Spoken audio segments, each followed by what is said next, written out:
दोस्तों, वैसे तो हम जब स्टॉक मार्केट में इन्वेस्टमेंट करने आते हैं और किसी भी स्टॉक के बारे में रिसर्च करते हैं, तो हमारा फोकस ये होता है कि जो कंपनी के प्रमोटर हैं, उन्होंने किसी भी कंपनी में कितनी होल्डिंग बना के रखी हुई है। लेकिन ये जो हमारा जो रिसर्च करने का मेथड है, ये कभी कभी फेल हो जाता है। रीज़न क्या होता है? मार्केट में बहुत सी ऐसी स्ट्रॉन्ग कंपनियां भी हैं जिसमें आपको प्रमोटर की होल्डिंग ज़ीरो देखने को मिलेगी। मतलब प्रमोटर की होल्डिंग तो ज़ीरो है, बट इवन पब्लिक के पास भी आपको ज़्यादा होल्डिंग देखने को नहीं मिलेगी। मोस्टली होल्डिंग किसके पास होती है? फॉरेन इंस्टीट्यूशन के पास, डोमेस्टिक इंस्टीट्यूशन के पास। लेकिन ऐसी कंपनियों को फाइंड आउट करना बहुत ईजी होता है। आप चाहो तो ईजिली इसको फाइंड आउट कर सकते हो। तो ये वीडियो भी मैंने इसी थीम पे बनाया हुआ है, क्योंकि हम जब कंपनी के बारे में देखते हैं तो हमारा फोकस किस में होता है? प्रमोटर के पास 70% होल्डिंग होनी चाहिए। लेकिन ये पैरामीटर कहीं ना कहीं हमारे लिए गलत साबित भी हो सकता है। जैसे अब आईटीसी को देख लो, इतनी बड़ी कंपनी है, लेकिन जब आप प्रमोटर की होल्डिंग देखते हो यहाँ पर, तो आपको देखने को मिलेगा प्रमोटर तो है ही नहीं यहाँ पर।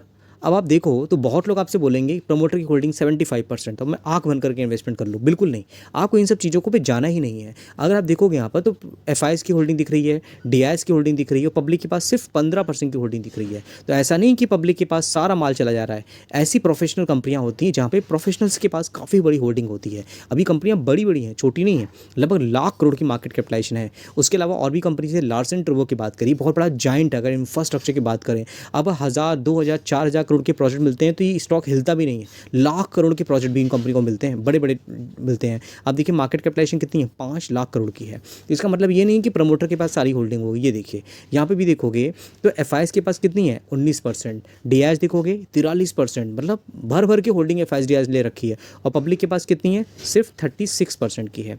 तो ये भी देखना इंपॉर्टेंट होता है।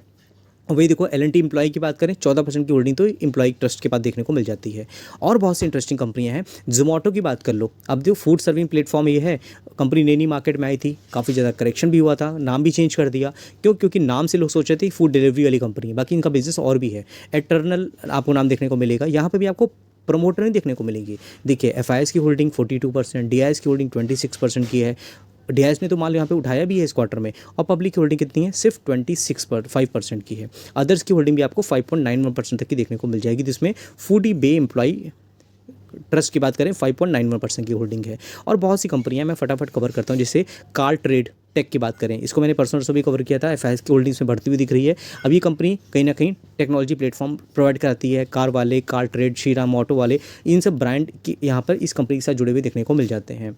यहाँ पे भी आपको देखो प्रमोटर होल्डिंग नहीं है, सिर्फ एफआईएस डीआईएस ने बड़ी होल्डिंग बनाई है। और देखो एफआईएस की होल्डिंग बढ़ रही है, 60% से 67 हो गई। अब आप देखो पब्लिक होल्डिंग कितनी हो रही है? 22% की देखने को मिल रही है। ऐसी और भी कंपनियां हैं, जैसे हम बात करते हैं स्विगी की। स्विगी भी मार्केट में भी लिस्ट हुई थी यहाँ पर, और कहीं ना कहीं जोमेटो को बहुत कॉम्पिटिशन दे रही है। वहीं पे एफआईएस की होल्डिंग देखो 7% की है। एफआईएस डीआईएस की होल्डिंग 13% की है। पब्लिक के पास 85% की होल्डिंग थी, जिसमें 71% की है, जो कि ट्रिम हो रही है। अब वहाँ देखोगे तो बड़े बड़े इन्वेस्टर्स हैं जो यहाँ पर ओपन प्लेटफॉर्म पे उठा के रखे हुए हैं। 30% देखो एमआईएच इंडिया फूड। एसवीएफ की बात करें 6% है। तो पब्लिक में भी ऐसा नहीं कि हमारे आप जैसे लोगों के पास है, बड़े बड़े इन्वेस्टर्स यहाँ पे इन्वेस्टमेंट करके रखे हुए हैं।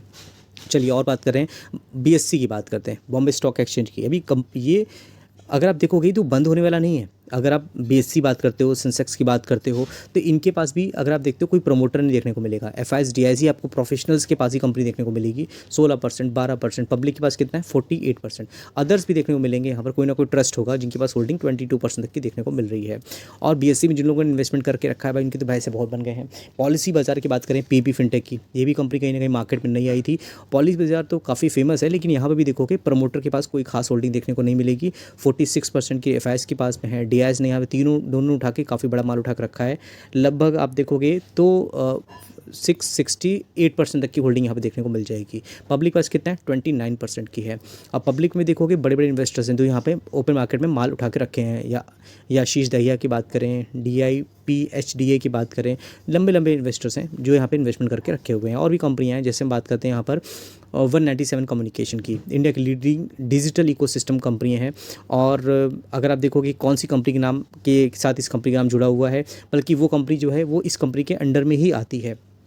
197 के रिजल्ट भी इस बार अच्छे आए हुए हैं। अब यहाँ देखोगे एफआईएस की होल्डिंग कितनी है, 54% की है। डीआईएस की होल्डिंग 15% की है। पब्लिक के पास सिर्फ 29% की होल्डिंग है। तो यहाँ पे भी प्रमोटर आपको देखने को नहीं मिलेंगे।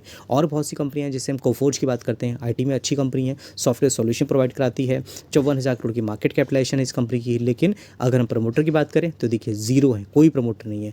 एफआईएस डीआईएस ने बड़ा माल उठा कर रखा हुआ है, लगभग 88% की होल्डिंग तो एफआईएस के पास में है। पब्लिक के पास सिर्फ 10% की होल्डिंग है। तो पब्लिक के पास कुछ ज़्यादा हाई भी नहीं है। यहाँ पर बात करेंगे नेक्स्ट कंपनी की, तो एमसीएक्स की बात करते हैं। कितना कमोडिटी एक्सचेंज प्लेटफॉर्म ये है। अब बताओ, ये प्लेटफॉर्म तो चलता ही रहेगा ना, कभी बंद तो होगा नहीं। तो कैसे होगी कमोडिटी एक्सचेंज की बात करें तो यहाँ देखोगे एफआईएस की बात करें 21.69 है, वहीं पे डीआईएस की बात करो 59 है, पब्लिक की बात कितना है 19.03 है। उसके अलावा बहुत सी इंपॉर्टेंट कंपनियां बड़ी बड़ी, डिलीवरी की बात करो यहाँ पर, logistic full range of logistic services provide कराती है कंपनी। हैवी गुड्स की बात करें, पीटीएल फ्रीट की बात करते हैं, तो ये सब कंपनियों का बिजनेस में देखने को मिल जाता है। इस कंपनी में भी अगर आप देखोगे एफआईएस की होल्डिंग कितनी है 52.95, वहीं पे डीआईएस की होल्डिंग कितनी है 29.60, पब्लिक की होल्डिंग कितनी है 17.46% में। तो हमारे माइंड में जो मिथ होता है ना कि प्रमोटर की होल्डिंग 70%, प्रमोटर की होल्डिंग 50% से ज़्यादा होनी चाहिए, तो ये वीडियो बनाने का पर्पज़ ही ऐसा है। क्योंकि मैंने कुछ दिन पहले भी वीडियो कवर किया था एक, जिसमें प्रमोटर की होल्डिंग तो अगर आप देखोगे 50% से ज़्यादा थी, लेकिन किसी ने मुझे कमेंट बॉक्स में लिखा था अरे 70% की होल्डिंग प्रमोटर की होनी चाहिए, तभी हम कंपनियों पे ट्रस्ट करते हैं। लेकिन अगर आप देखोगे बहुत ही कंपनियां हैं जिसमें प्रमोटर की होल्डिंग आपको देखने को मिलती नहीं है। बैंकिंग में देख लो, एचडीएफसी की बात करो, आईसीआईसीआई बैंक की बात करो, वहाँ पर आपको प्रमोटर देखने को नहीं मिलेंगे। और बहुत सी कंपनियां हैं जहाँ प्रमोटर आपको सिर्फ 12%, 15% दिखेंगे। सीडीएसएल देख लो आप, वहाँ प्रमोटर आपको 15% देखने को मिलेंगे। लेकिन वो सब कंपनियां ग्रो कर रही हैं, प्रोफेशनल्स के हाथ में आपको मैक्सिमम शेयर देखने को मिल जाते हैं। तो वीडियो बनाने का पर्पज़ यही था कि आप कोई बाइंग सेलिंग की रिकमेंडेशन नहीं है, लेकिन कम से कम जो मार्केट में रियलिटी है आपको वो पता होनी चाहिए। हमें सिर्फ ये फॉलो नहीं करना होता आग बंद करके भेड़ चालक की प्रमोटर होल्डिंग ज़्यादा है। आपको और भी पैरामीटर चेक करने होते हैं, कंपनी का बिजनेस फ्यूचरिस्टिक है कि नहीं है, कंपनी की बैलेंस शीट कैसी है, कंपनी का जो बिजनेस है फ्यूचर ओरिएंटेड है कि नहीं है। ऐसी बहुत सी चीज़ें जो हमें देखनी होती हैं। तो आई होप दोस्तों वीडियो आपके लिए हेल्पफुल हुआ होगा। वीडियो को लाइक करिए, शेयर करिए, सब्सक्राइब करिए। हमारे व्हाट्सएप चैनल के साथ जरूर जुड़िएगा। हमारा एक एप्लीकेशन भी है जिसमें मैं इंडिपेंडेंस डे डिस्काउंट लेके आने वाला हूँ, तो ज़रूर आप उसको डाउनलोड कर लीजिएगा। वीडियो के कमेंट बॉक्स में आपको उसका लिंक भी मिल जाएगा। तो ठीक दोस्तों, फिर मिलते हैं नेक्स्ट वीडियो में, तब तक के लिए थैंक यू।